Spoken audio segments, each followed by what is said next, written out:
Where's my, I'm missing a council member. Oh, okay. Mr. Collins racing through.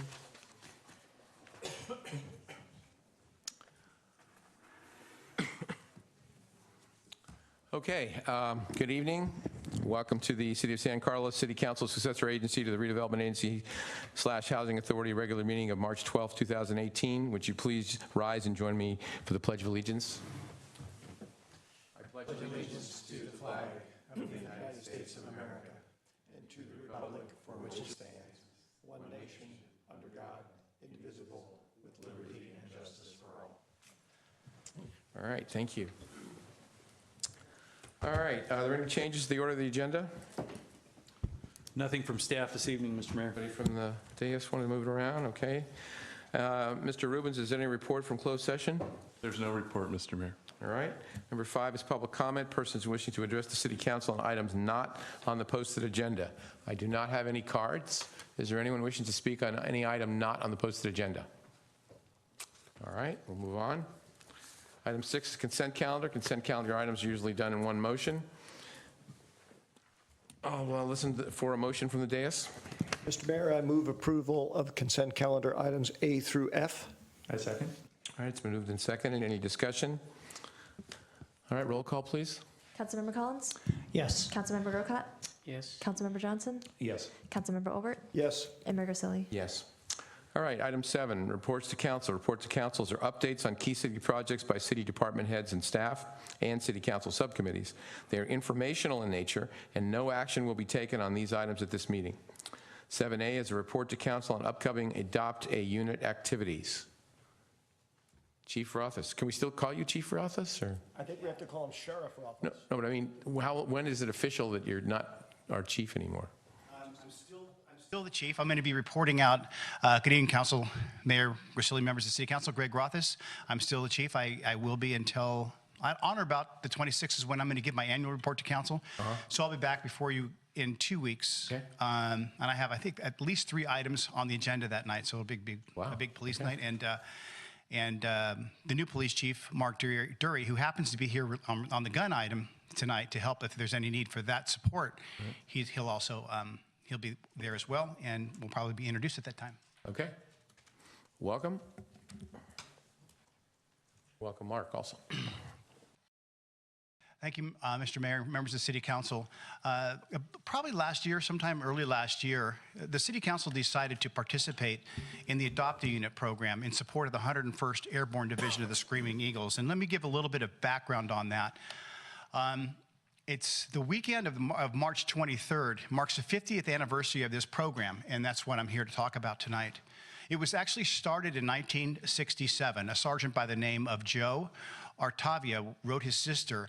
Joe was in Vietnam with his unit, and I think some things back home were not great, and he was looking for some support from back home.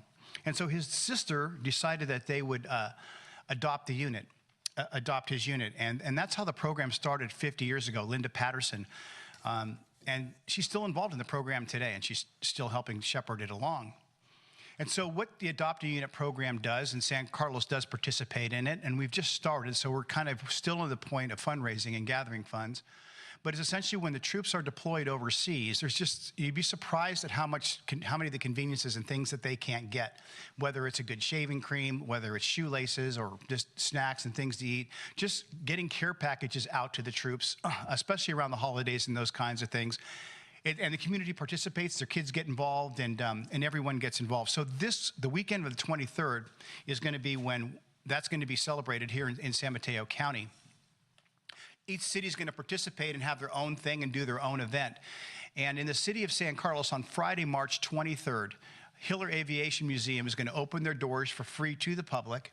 We are going to have members of the 101st Airborne Division come, not the whole division, obviously. We'll just have a few, maybe 5 or so. They'll show up to represent that division. They'll be there along with members of the public. There's going to be some sort of a meet and greet somewhere around the 4 o'clock hour.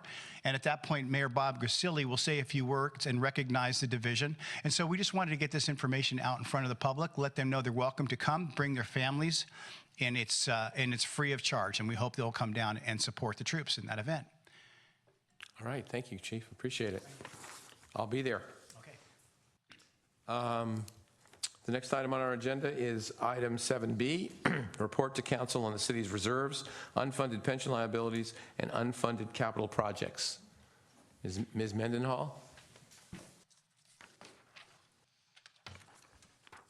Good evening, Mayor and City Council. Rebecca Mendenhall, Administrative Services Director. Before you tonight is a discussion on the city's reserve balances and the unfunded liabilities. Last June, the city hired NHA Financial Advisors as our on-call financial advisor. They've been helping us evaluate our reserves, specifically our unfunded liability reserve and options on how we can reduce those liabilities. Craig Hill from NHA is here tonight to present those findings.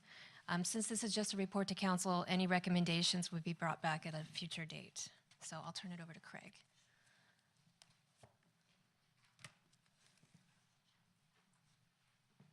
Welcome. Good evening, Mr. Mayor, Council. We only want, by the way, good news, so if you have bad news, just stop right now. It's all good news. Good, that's great. Thank you. Yeah, I won't throw any of the other cities under the bus, so you guys are in great shape.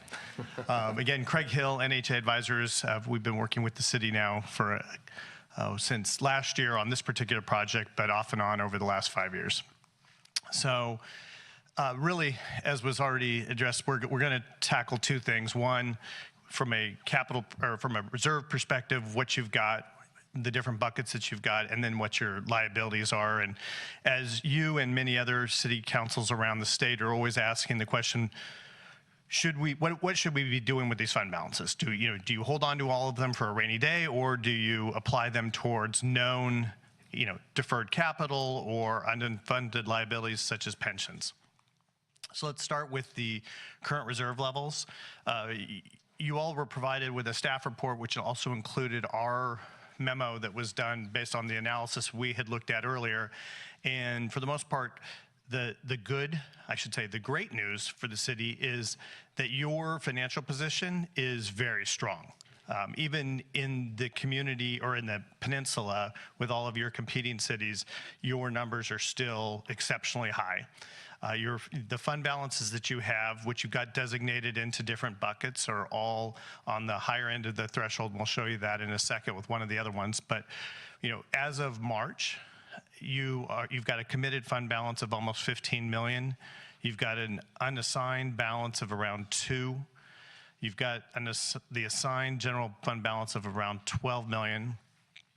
You've got right now an economic uncertainty, so that is usually the one that we as financial types look at, because that's the one that really is your rainy day fund that's currently has a goal of 20%, and the fund is increasing right now. So right now you're working at about 12.5%, or a fund balance of about 5.2. The graphic over on the right is really just a demonstration of where the different buckets are that you've got. How do you compare? Everybody always wants to know how you are against your different peer groups. Your fund balance was 95% of expenses as of the end of your last CAFR, so that would have been June of 17. I apologize, CAFR. I know what it is, but the world doesn't know. Your financial reports, your audited financial reports. Thank you. And currently, as of March, that number is down at around 71%. That's obviously because you're moving forward on some major capital projects that are now deploying some of the funds that you have on hand. Utilizing reserves for capital projects or for pension liabilities. It's the big question. We're spending a lot of time with a lot of other cities right now trying to figure out the higher priority or the best priority for fund balances. Again, you're starting with the ability that you have fund balances. So that puts you in the immediate ability to actually answer this question. So with almost $29 million in capital projects identified. This is stuff that the council has already addressed, and you've already applied some of these fund balances to the Holly Street project, so we don't really need to go into this. This was work we were doing as at the end of last year. This presentation was intended to be a little bit earlier, so I apologize for information that you've already taken action on. Now, on the pension and other liability side, you've got 3 buckets, as you're all aware. You have CalPERS right now with an unfunded liability of about $55 million. You've got a PARS longevity plan with an unfunded liability of about $9 million, and you have OPEB of about $3.7 million. Going after you on these. OPEB is, So those are post-retirement benefits such as medical. make sure everybody understands Yep. that's listening to this. No, I appreciate the questions. That's Okay, good. thanks. So one of the things that people like. Excuse me, Oh, sir. Mr. Mayor, through the chair. We have PERS. Can you tell me what PARS is? So PARS is a trust administrator that is separate from the state that actually runs a private trust for you for the longevity. So these are all 3 different benefit packages, and they're actually run by different organizations, CalPERS obviously being the state. What does PARS actually stand for? Do we know? Public Agency Retirement System. Thank you. One other clarifying question, I may have misheard you when you were talking about CalPERS. The chart shows $54.5 million total, and then underneath it, it's roughly 2/3 funded. So I presume that means the unfunded portion is about 1/3 of the $55 million? Is that how I would interpret that?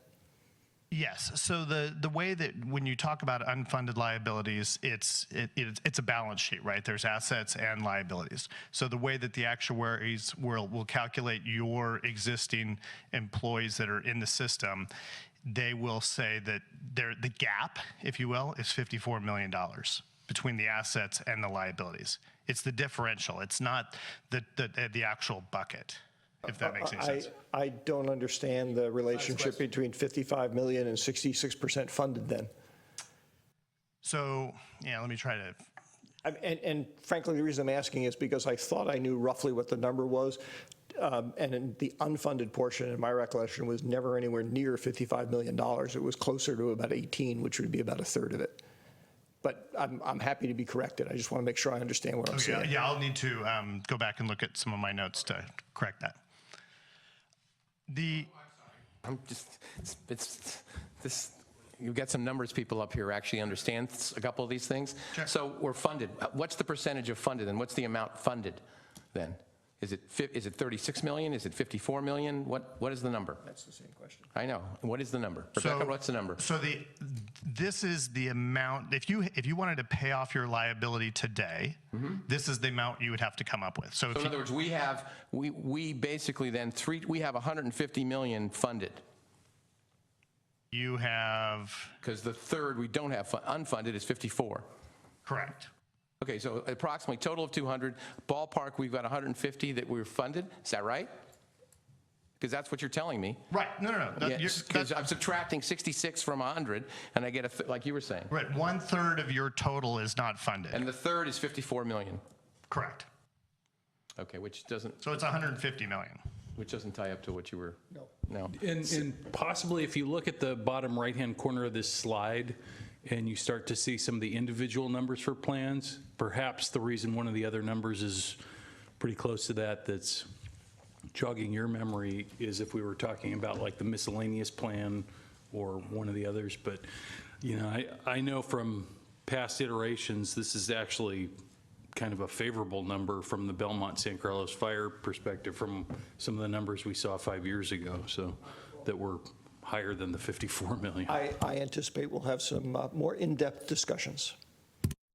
I agree. So there's 2 specific variables that we address when we look at any of these pension liabilities. The one is the funded level. So how funded are you? So the conversation we were having about the 61 to 66%. And the other one is what is the actual annual contribution? Because that's the one that's affecting the budget. That's the one that you're programming into your financials. For the CalPERS contribution, it's just about $4.5 million a year. And that is, you're 100% funding your ARC, which means you are staying exactly with what CalPERS is asking you to do. You're not amortizing it out any further. I'm sorry, ARC. apologize, but you're just going to have to detail out what these, I know it's very funny, but it isn't funny to the people listening. Sure. So you need to get rid of the acronyms and please describe, only say it once, but Yep. say it once, please, okay? So- I don't want to ask again. Sure. So that is the annual requirement contribution. So on the longevity plan, again, that's the one that's fairly new. You're only at 16% right now. You're making contributions of just inside of $500,000 a year. And the last one is the OPEB plan, which you are about 25% funded, and those contributions are about $400,000. Okay, so those are the budgetary numbers that you would see in any of your budget work that you're doing now. Question.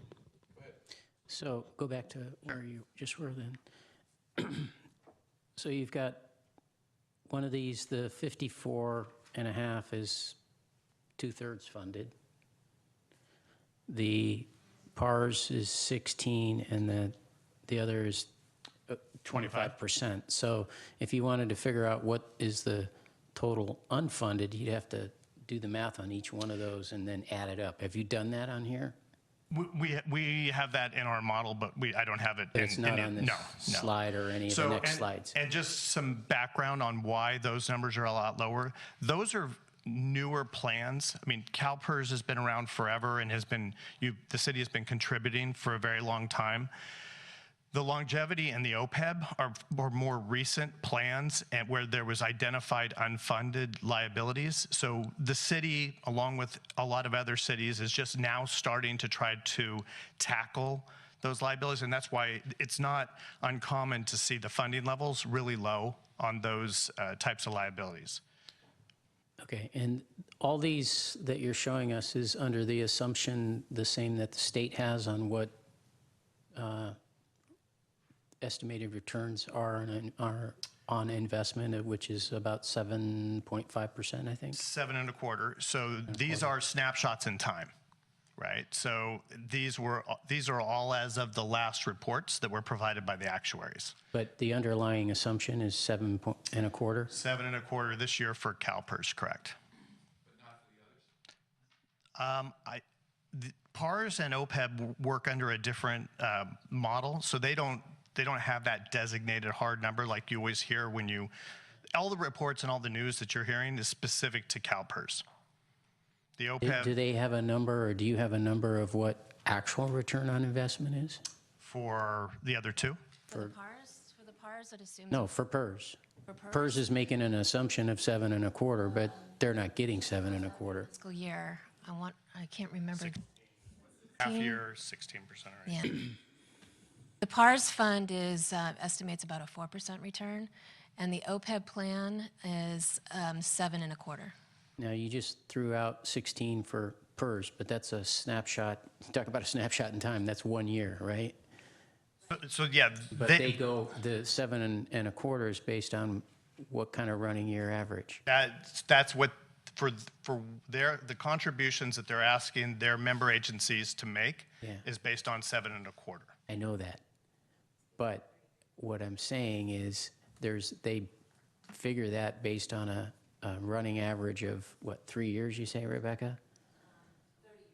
30 years. They amortize their history, or they look at their history over a long period of time to come up with that rate. Okay. Is it realistic?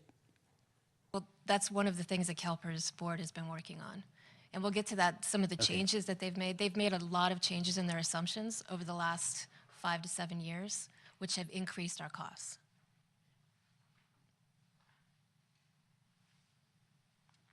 So as a quick comment to what happens with the good years and the bad years, CalPERS will actually take a bad year and amortize that loss, the differential between the 7.25 and whatever they actually got, over a fixed period of time.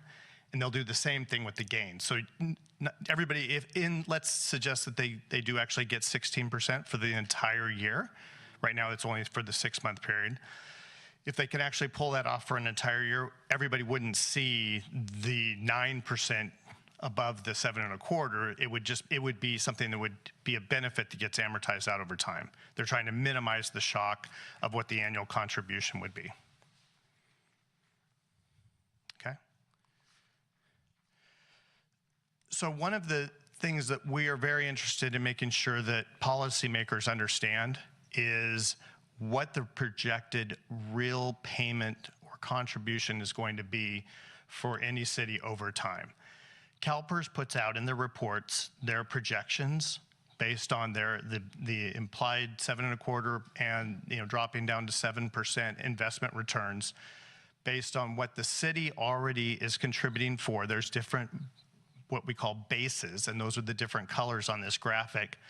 You can see where the contribution, where your total expense is anticipated to go.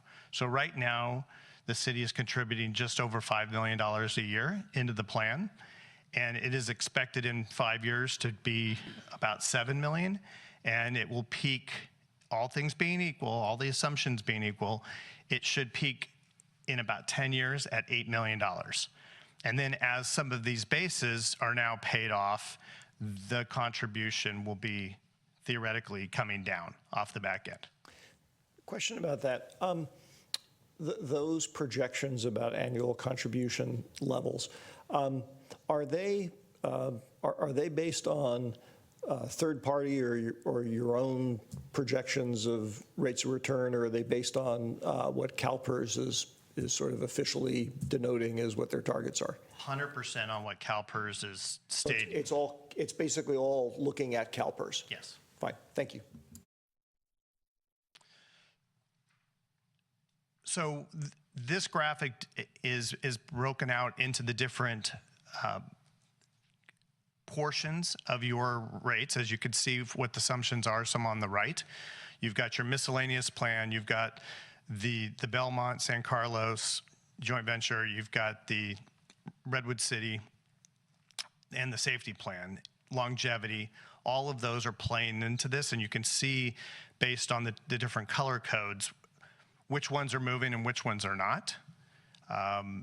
This has been very effective with a lot of other city councils in trying to help them frame the question or frame the conversation about a long-term budget plan, the general fund, and or how it applies to some of your other partnerships.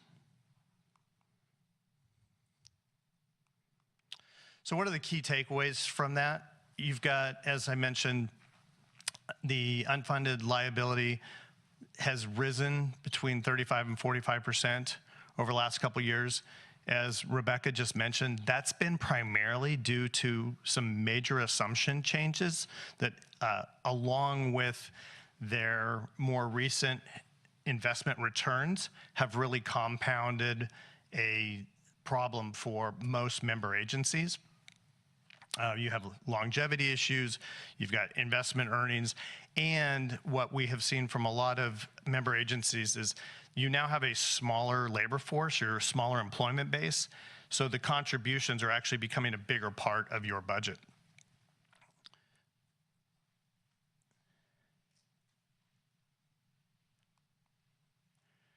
One of the things that we were asked to analyze as part of our research was what can be done with this unfunded liability in conjunction with the financial analysis that we did for the city on your reserve balances and your existing fund balances that you had. This concept of taking some of your identified reserves and applying them towards a pay down of a pension liability can be thought of really in a couple of different ways. The first one is financial. What is the impact of taking city dollars today that we have that are earning 0.5% or 1% in your current either LAIF or the county pool, and putting them into the system and earning the implied rate or the imputed rate that CalPERS has for any dollars that are sitting inside of its trust. The other is evaluating whether those funds that you have, should they be deemed available to affect your cash flow going forward. As I mentioned that on that prior chart, you saw the gradual rise in what the contribution amounts will be, all things being equal. Is there any impact or benefit to applying reserves today to try to change the shape of that graphic. So one of the things that we looked at is, as an example, taking $7.5 million and applying it as option number one, putting it all towards the CalPERS contribution and what kind of benefit would you get out of that. The second one is to applying that money into a Section 115 trust. And the way a Section 115 trust, just for the city's education, is it really becomes kind of a locally controlled. The city controls it through a trust administrator, but the 115 has the flexibility of being either just held and invested and have it grow as an asset to offset your pension liability. It can be then drawn down to either make benefits payments or to be used to pay contributions to CalPERS. So it is locked up. You don't have the ability to apply it to any other use other than pension, but it is controlled and invested at a local level, not at Sacramento's level, where the contributions you make to Sacramento right now are all put at the board level for CalPERS in terms of what they may invest in. And we've had some city councils who've said, we don't like what's going on in Sacramento. Is there any way we can control a portion of these funds? And a 115 trust would allow you then to make certain decisions on how aggressive you want to have the trust administrator invest the funds. So what did these two options end up generating? We have calculated that if you were to take $7.5 million and you were to put 5 of it towards the unfunded liabilities, so send $5 million of it to Sacramento, the orange line on the chart demonstrates what we believe the new contribution amounts would be after those funds were already in place. We are assuming that this would occur during the current fiscal year, so you would be credited with the 7.25% investment return for this year as opposed to 7%, which will happen in fiscal year 18-19. And as you can see, the blue that's kind of above the orange line represents effectively an annual savings of about $500,000 a year, $400 in the first year, growing to about $650.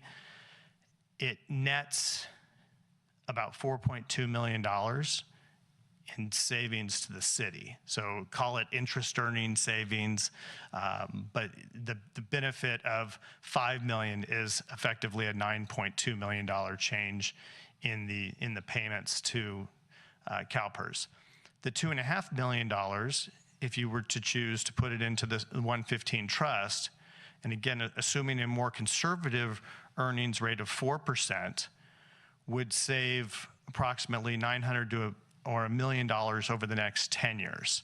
So it would be, again, an asset that is going to grow parallel to the unfunded liability in CalPERS, but would be more beneficial to the city than just simply holding those funds in your existing reserves, even if you dedicated them to the pension. The CalPERS would get the kicker of having a more aggressive investment return.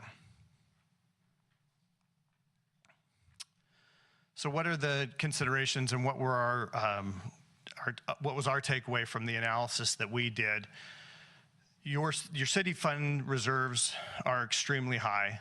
You're to be congratulated for that you've come out of the 2008 recession clearly in a position where you are accumulating fund balances at a level that I think many of our other city clients would be very envious of. We do think that there strategically is a good argument for taking a portion of these fund balances and applying them towards this unfunded liability. As you've probably seen and heard from staff over the last couple of years, the unfunded liability number is growing at a much faster clip than anybody can keep up with. And so the only way that we are really seeing, or the most effective way we are seeing to mitigate that, is being able to take specific buckets of money and making buy downs or contributions greater than just what your normal payment is in order to kind of redirect that accelerated UAL. We do think that with $7 million that you can actually make a significant impact to the contributions, which then will filter right down into your budget as effectively budget savings going forward.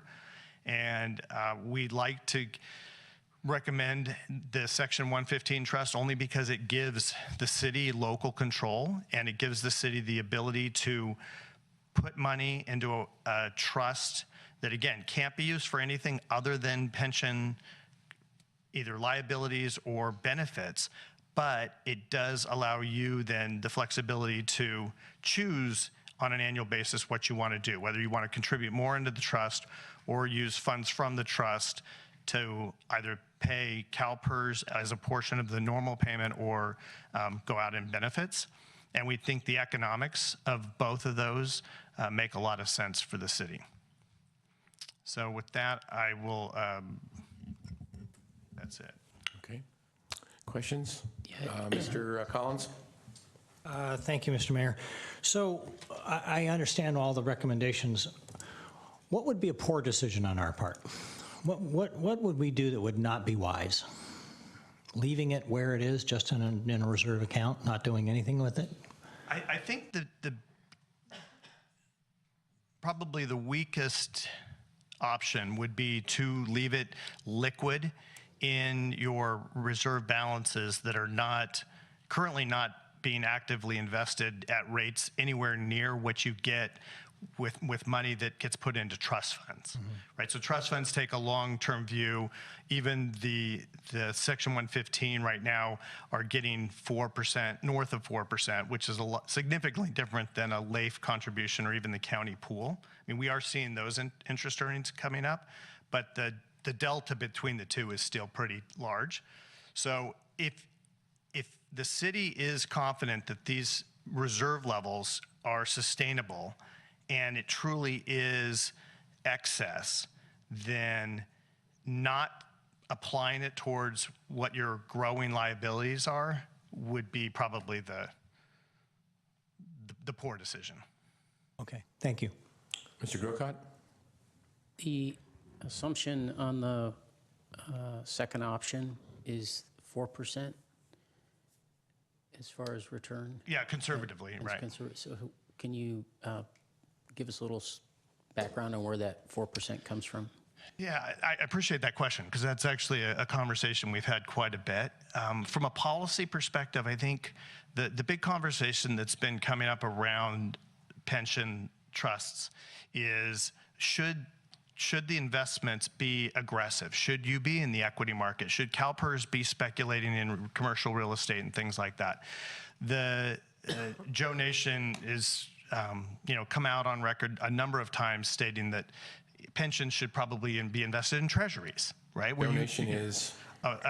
He's an economist at Stanford who's done a lot of work on pension. So the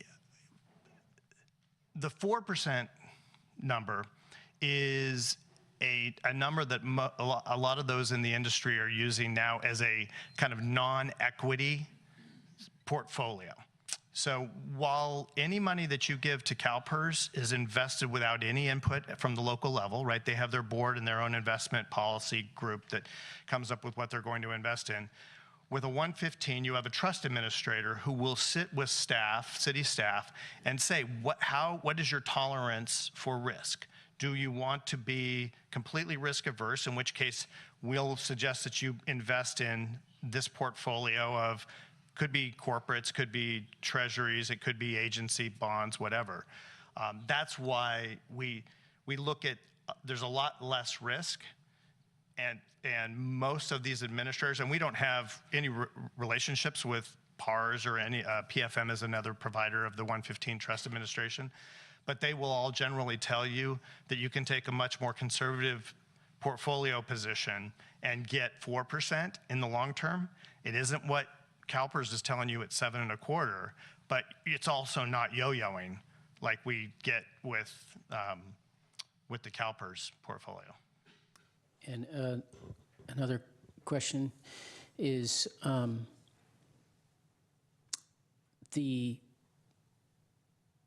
what happens if we give our money to PERS and go that route? I've heard that there can be a problem with that because if you're one of, however many cities are in California that or part of CalPERS, and you do that, but then something happens in the future in Sacramento and they shuffle the cards, what you just did could potentially get lost. Can you speak to that? I'm not sure exactly what you're talking specifically to. The question of whether. Craig, if I I can can speak add to a little that. bit to that, it's because we're in a pool, so just tossing money into a pool, it doesn't affect you as directly as one might think. It affects the pool, and because you're in a pool with other cities, if they don't do the same thing, you've actually helped them out and not helped yourself out as much as you may have thought. So that's yeah. And a few years ago, that was the case. Okay. In the last 3 years, they've changed the way they do their reporting for those agencies in the pool. So they've carved out what the City of San Carlos portion is. Oh, okay. All right. They have a better idea of what ours is. We're not totally lumped in with everyone else. Mr. Maltby? And adding to it, council member, because I'm sure you recall a lot of the discussions around the fire dissolution on this particular issue. One of the big concerns back then was that if they had a really good year or a good set of years and your rates really came down and you had paid all this money in, then you'd kind of just be helping the pool out because everybody's rates really already went down anyway. That was before they instituted all the smoothing. So if there are good years, like they said earlier, it gets spread over 30 years. So they're trying to do everything they can from a pool perspective or an individual plan perspective to keep the big up and downs from happening within the system, which help address some of your concerns in the long run. And through the chair, not for these folks here, but I'm wondering if we want to hear anything from our. My mind. How'd you do Okay, that? I don't know. I see our city treasurer, Mr. Galvin, is in the audience. Mr. Galvin, would you like to come up and make comments or questions? Okay, fine. Just wanted to get your input. Wanted to make sure we had that. Thank you, Mr. Grocott. Appreciate you seeing him, although I did see him myself. Other questions? Oh, I'm sorry. Mr. Olbert. Thank you, Mr. Mayor. One of the things that struck me as I was getting ready for this evening's presentation, and is one of the reasons why I asked the presenter the question about where the projections or the data that they're based on, is, as he said, it all traces back to CalPERS. And I don't know about anybody else on this dais, I don't trust anything that CalPERS tells me. And the reason I don't trust anything that CalPERS tells me is because they have a well-established track record of having made some very, very bad calls in the first dot-com boom, some amazingly bad calls, which were then, we've spent quite a bit of time since then, the rest of us trying to dig our way out of.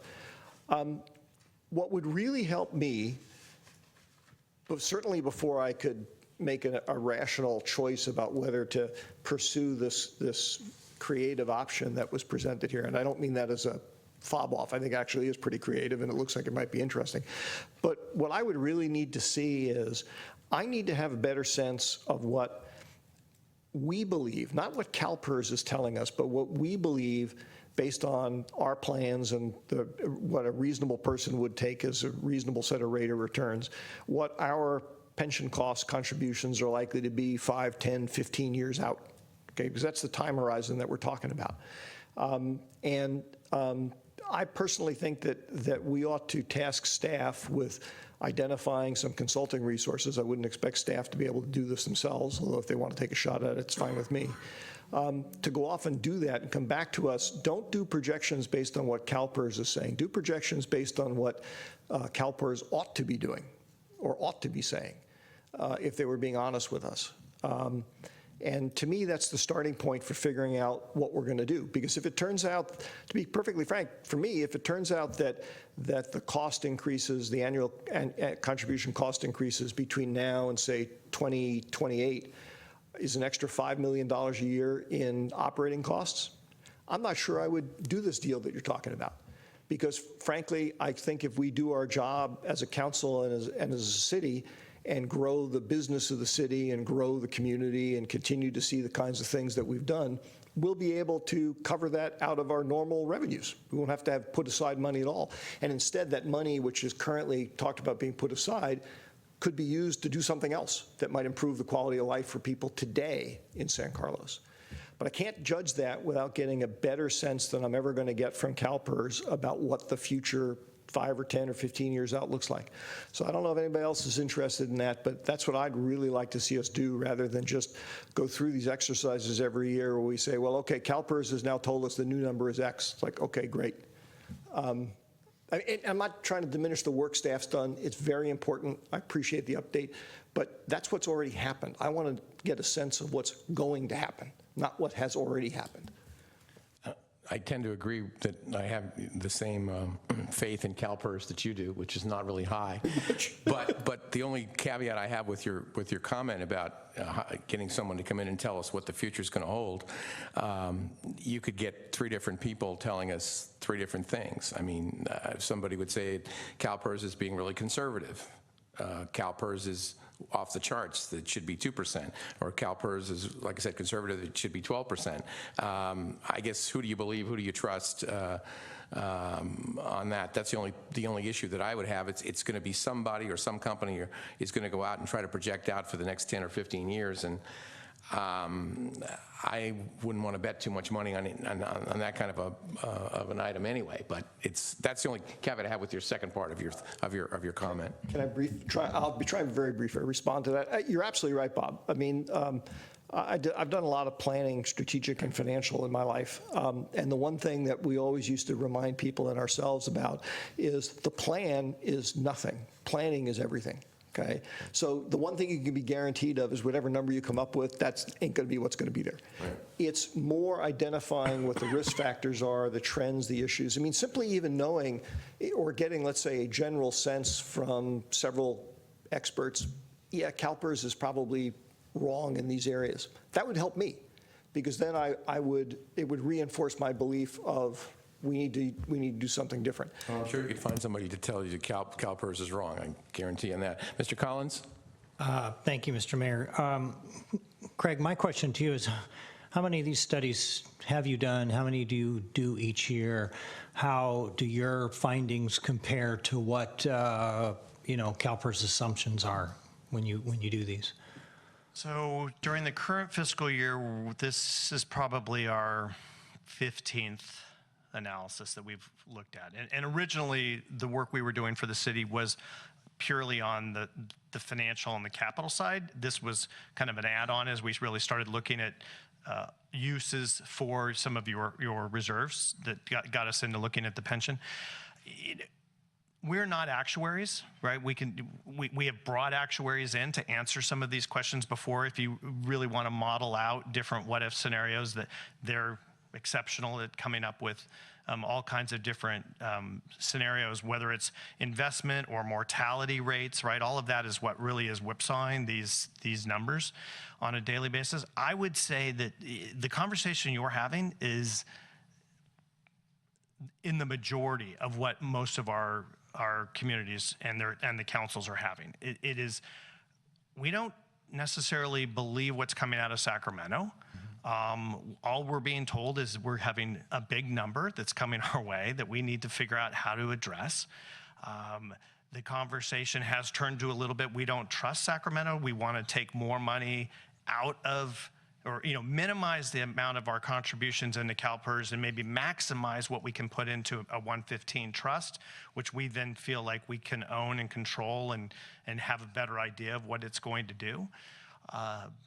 Other than that, unfortunately, I don't think there is a unifying right answer for what is the perfect solution, other than doing something. right? I will say that we've had a couple who have said, this is bogus, we don't believe this. CalPERS is going to tell us tomorrow that we're super funded, we're going to be good. So we're going to just hold on to our money now because we see bigger issues with deferred capital and services and things like that. But there isn't one solution, perfect solution. And if we know one thing, it's that CalPERS is predictably unpredictable. Yes. Right. And so maybe another look at it. Is there going to be much upside to that, you think? Personally, I don't think so. I mean, I think that it is, we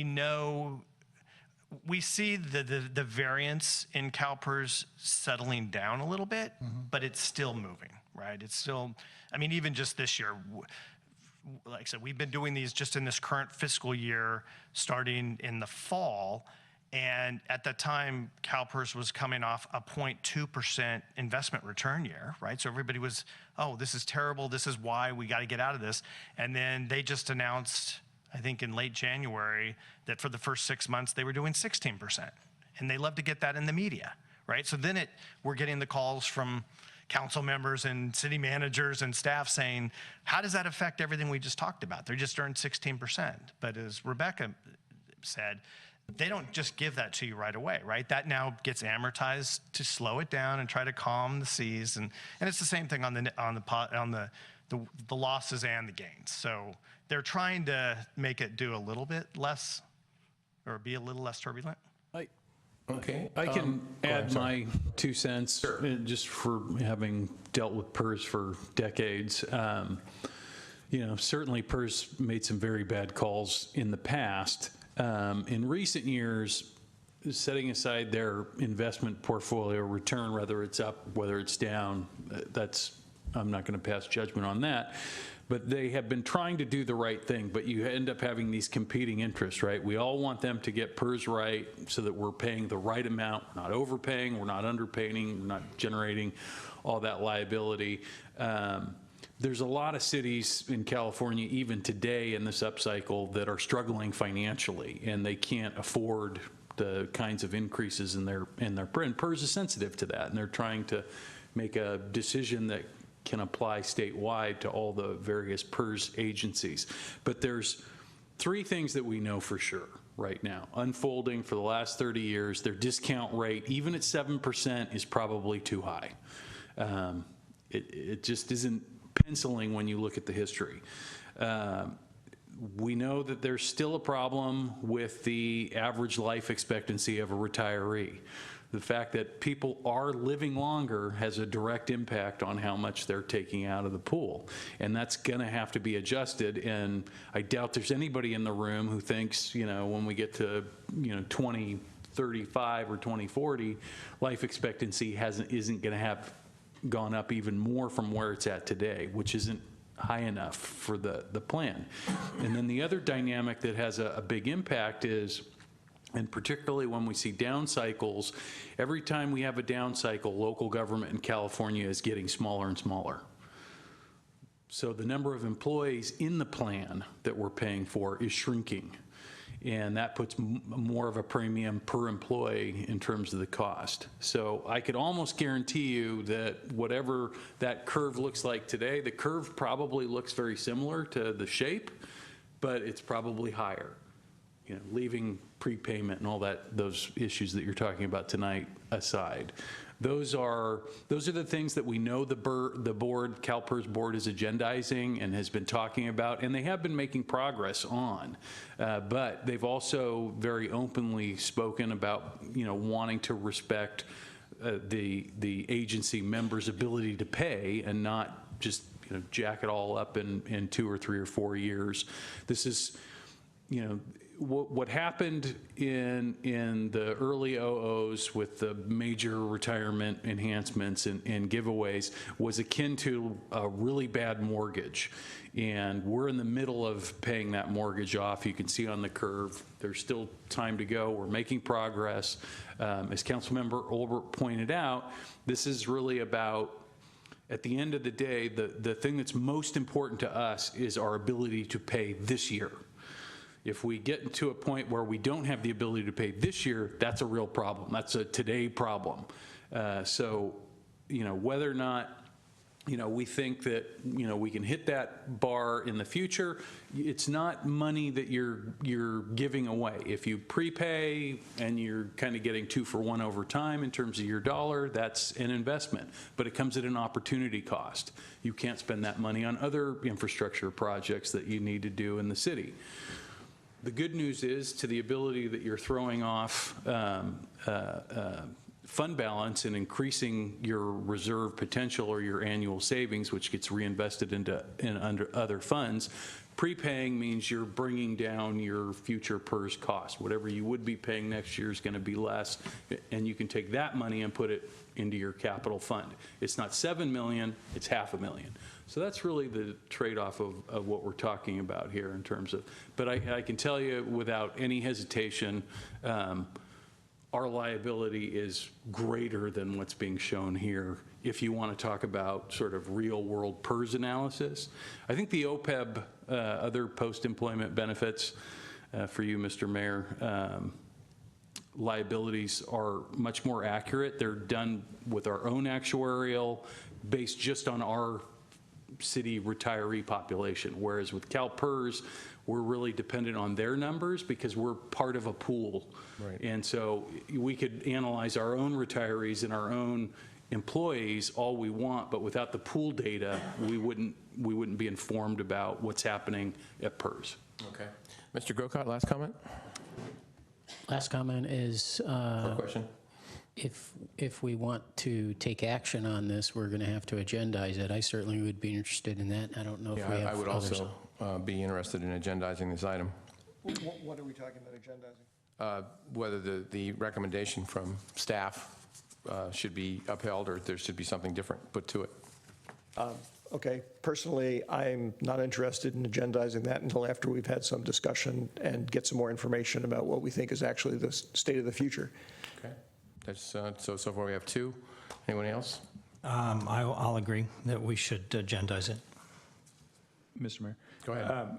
Wouldn't this be taken up just as a normal part of the biannual budget process? So I think the timing of the recommendation to do the pay down for CalPERS needs to be done in this fiscal year to maximize the interest rate. Okay. So we need to bring that forward sooner. Okay. Then I'm in favor of it as well. Is there anyone, to give you an opportunity, Mr. Olbert, is there anyone else wishing to follow Mr. Olbert's idea that we go out and get another, or a couple of, or how many people to give us another option or another opinion? Okay. All right, I guess we'll agendize this in the future then. Okay, thank you. Didn't mean to be brusque with you, but sometimes it just drives you crazy. When working with numbers all my life too, it gets a little crazy sometimes. So. I appreciate it. Thank you. All right, thanks. He was actually being nice. Mr. Mayor? Mr. Mayor, Yes, sir. are we, did we skip this item here? No, we didn't. Oh. Chief Rothus spoke to it. Oh, okay, I'm sorry, I missed it. Yeah. What? All right. Moving on. Item 8A, consideration of adopting a resolution authorizing a financial contribution to the San Mateo County Gun Buyback Program. Ms. Costa-Sanders. Thank you. I double-checked my presentation. There's no acronyms and no numbers. Thank you. Good evening. The item before you is consideration of a financial contribution to San Mateo County Gun Buyback Program. The citizens for San Mateo County are requesting that jurisdictions help fund this event. The funds will be used to purchase guns, and the Sheriff's Office is going to fully manage the event. So that includes securing an event location, staffing the event, doing any necessary advertising, as well as destroying all guns that are turned in at the event. And then the excess funds that are generated from this fundraising effort that are not used at the event will either go to a future event or will be put towards gun safety education.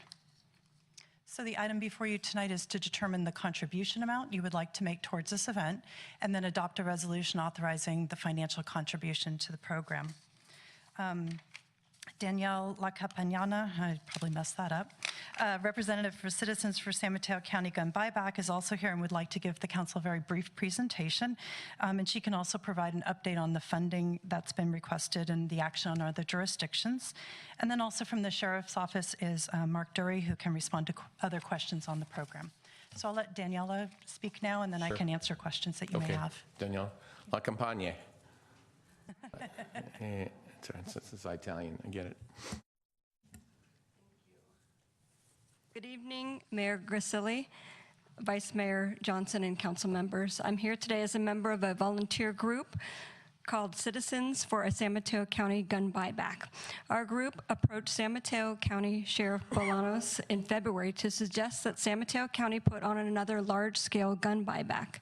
I think it is safe to say that we are all motivated to find ways to prevent guns from getting into the wrong hands. We are happy that we are now collaborating with Sheriff Bolanos to put on a gun buyback. The buyback will likely be May 5th, and you saw a letter that we provided from Sheriff Bolanos. The San Mateo County Sheriff's Office has offered their time and experience, as was just spoken about. And we're happy to have Captain Mark Dury here tonight, and he will lead the Sheriff's Office in these efforts. And our group, Citizens for a San Mateo County Gun Buyback, has the honor of securing the funds, as you heard. In 2013, at the San Mateo County Gun Buyback, hundreds of guns were surrendered. 100 was given for handguns, shotguns, rifles, and 200 for assault-type weapons. Given that, we'll need approximately $75,000 to adequately manage the need. And we're here tonight to respectfully ask that you support this event, and specifically that you contribute $5,000 or more towards the upcoming gun buyback. As you see from this slide, the street sweeper was the most dangerous weapon turned in at the San Mateo County Gun Buyback in 2013. According to this YouTube video, it's called San Mateo County Gun Buyback Sweet Streeper.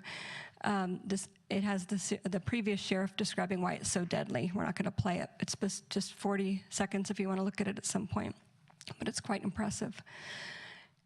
This gun buyback will exchange cash funds for the voluntary surrender of firearms while engaging the community towards a common goal of reducing gun violence. The San Mateo County Sheriff's Office will secure a neutral location in the county and where individuals can surrender their firearms, no questions asked. A gun buyback removes weapons from homes that could be utilized for suicide, domestic violence, and homicide. Suicide is a leading cause of death in the United States, according to the CDC, which is Center for Disease Control and Prevention. In 2015, there were twice as many suicides, which were 44,193 suicides in the United States as compared to homicides of 17,793. And this chart shows that of those suicides, 22,018 were by firearms, close to half of the suicides that year. There are more gun suicides than gun homicides in America. In 2013, according to the CDC, 21,175 people committed suicide by firearm, while 11,208 people died in gun homicides. Most gun-related homicides, gun-related deaths, about 2/3 in America, are suicides. According to the San Mateo County Coroner's 2016 annual report, the total number of suicides in San Mateo County in 2016 was 68. 25 of those were from firearms, and the total number of homicides that year were 7, and 5 of those were from gunshots.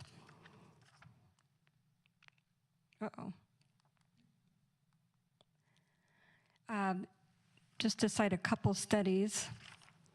There's a study in 2013 that was published about the relationship between gun ownership and firearm homicide rates in the United States. And for each percentage point increase in gun ownership, the firearm homicide rate increased by 0.9%.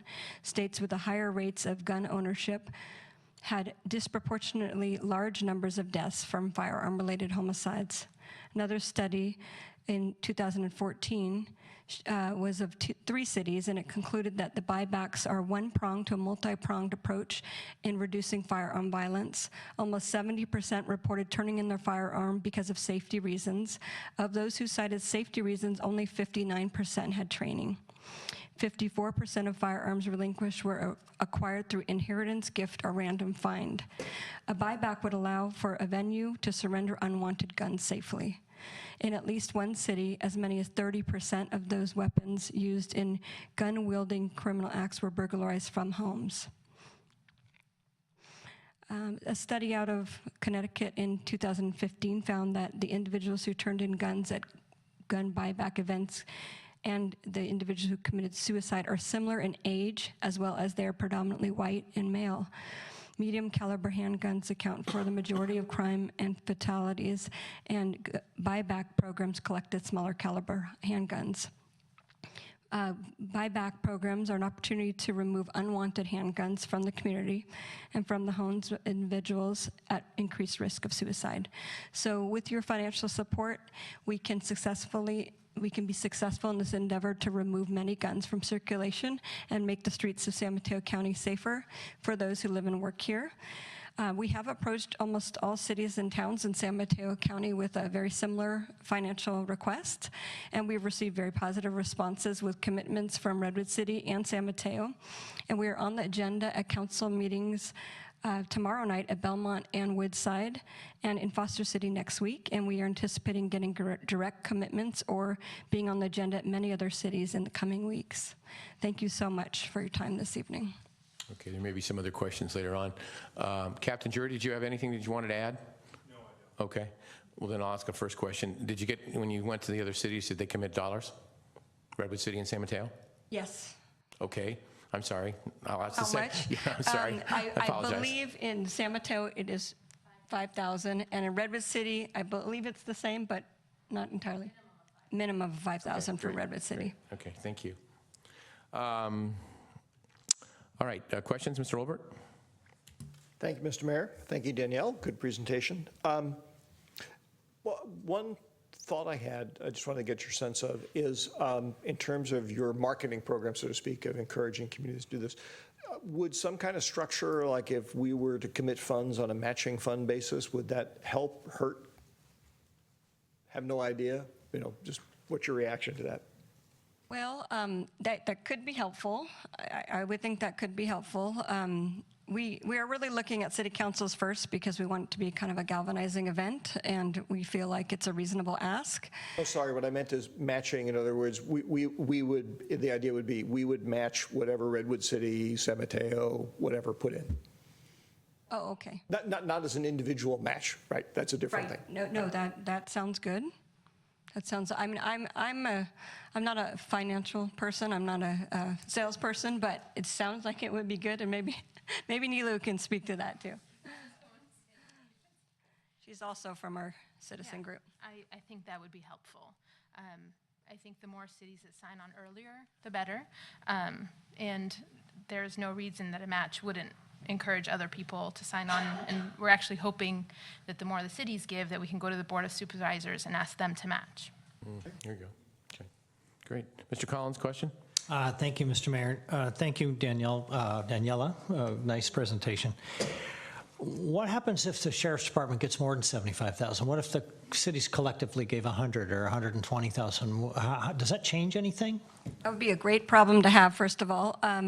We do foresee these events, we talked about that with the Sheriff's Office, and we do foresee it being something that we would like to say for another buyback at a different time as a possibility, or as Lisa had mentioned, for some education in the area.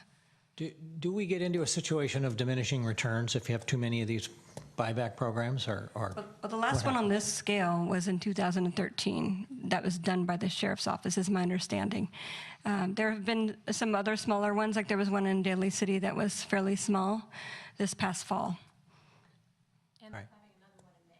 So they seem to think that there's plenty of guns to be. so if they did it every couple of years or so, you think it might continue to be as successful?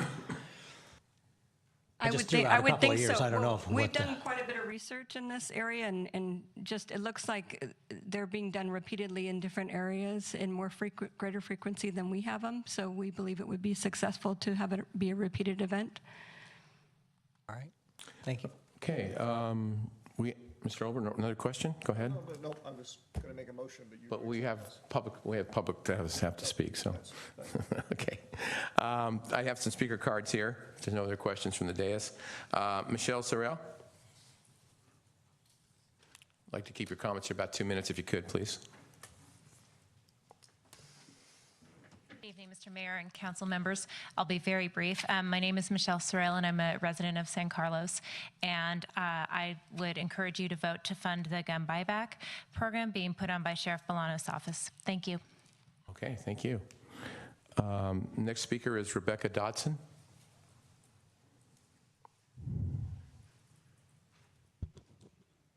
Hi, I'll be brief too. I'm Becky, San Carlos resident, member of Citizens for San Mateo County Gun Buyback. I simply want to ask that you fund this important event. I think it's a small amount that would go a long way, so thank you. Okay, thank you. Nilu Jenks. Hi, I'm also a member of Citizens for San Mateo County Gun Buyback, and I just wanted to say that I'm also a San Carlos citizen, and that I'm very proud that our city was the first to agendize this item, though we had a slight advantage. But I would be really happy that while Redwood City and San Mateo has already committed funds through their city manager and staff, for us to be the first city to vote to fund this matter Great. at our city council. So, thank you. Thank you. Mary Ree.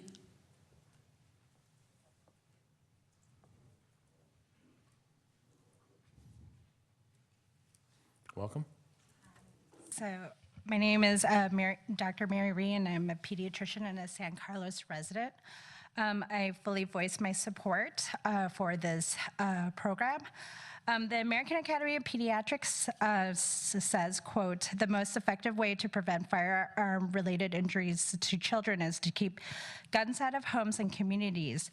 We do know that depressed teenagers or adults, when they become suicidal, the risk of suicide is 4 to 10 times higher in homes with guns than in those without.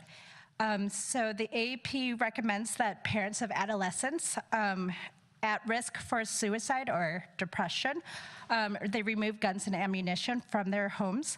So I really support this measure as a way to provide opportunities for families to dispose of their guns safely. Thank you. Thank you for your comments. Kathy Baird.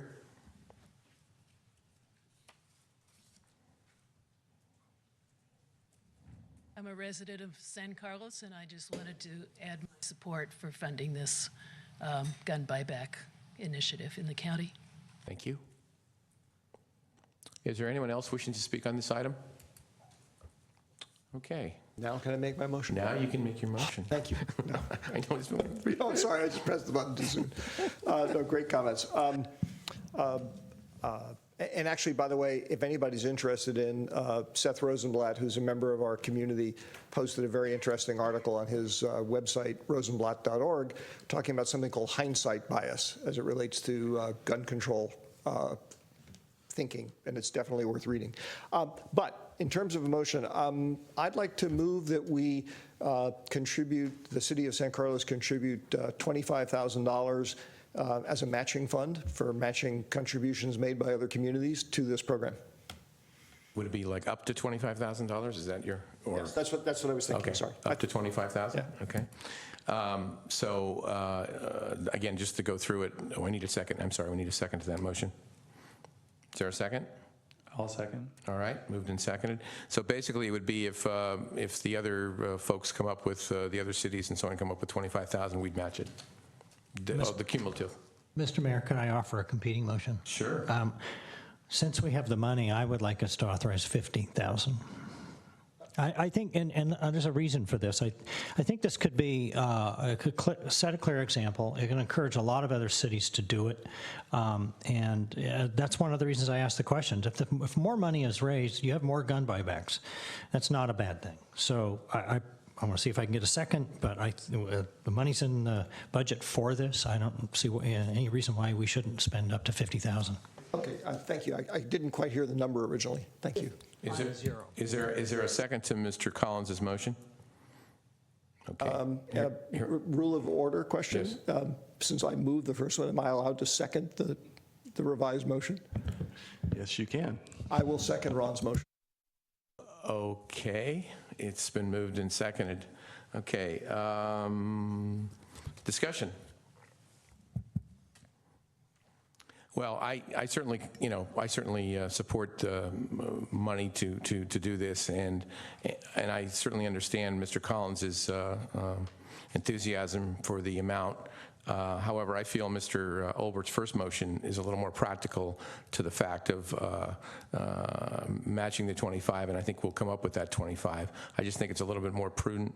I know we have the money, we always have the money, but I just believe that the 25 is a little bit more in perspective of what we're doing here. So that's just my comment. So I won't be voting for the 50, but I would be voting for the 25. Other comments?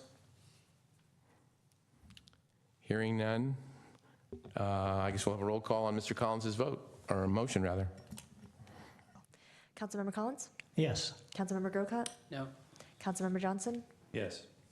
Councilmember Obert? Yes. Mayor Grisilli? Putting me in an awkward position of being financially in one way or the other, but I have to honestly believe that the 25 is a little more in perspective. So I'm going to vote no. I'm going to sound like some of my colleagues up here where I'm voting no, but I really want this to happen. But I can't in good conscience vote for the 50, so I'll have to vote no. But it passes 3-2. So that's what we'll do. Up to 50,000 matching, and hopefully you'll get the rest of these folks to pony up, and it'll really be a good thing. And again, I hope everybody understands where I was coming from. I hope, and if not, well, that's the way that it is. So, all right, moving on. I didn't understand. Can you Yeah, I didn't understand. Thanks a lot, Mark. You're really helping me here. What do you want to say since you won already? I just want to say thank you. Okay, great, sure. Okay, super. I remember I was for giving money. Yeah, I know, I could still change my vote. I'd be like the Assembly or the Senate the next day, just hit the button. Until we haven't got the buttons yet, Crystal, and don't get those buttons. You supported 25 to 50. That's right, 25 to 50, right, exactly. All right, moving on. Number 9A, council members' reports on subcommittees, regional boards, commissions, and committees. Anyone have anything to say? All right, hearing none. Mr. Maltby, does staff have anything tonight? Nothing this evening, Mr. Mayor. All right, if there's nothing, then I guess we will adjourn. And again, I compliment my fellow council members for the amounts that are about relative to the gun buyback program, and I'm sure it's going to be very successful. And I'm happy to support the amounts that we are doing. So thank you.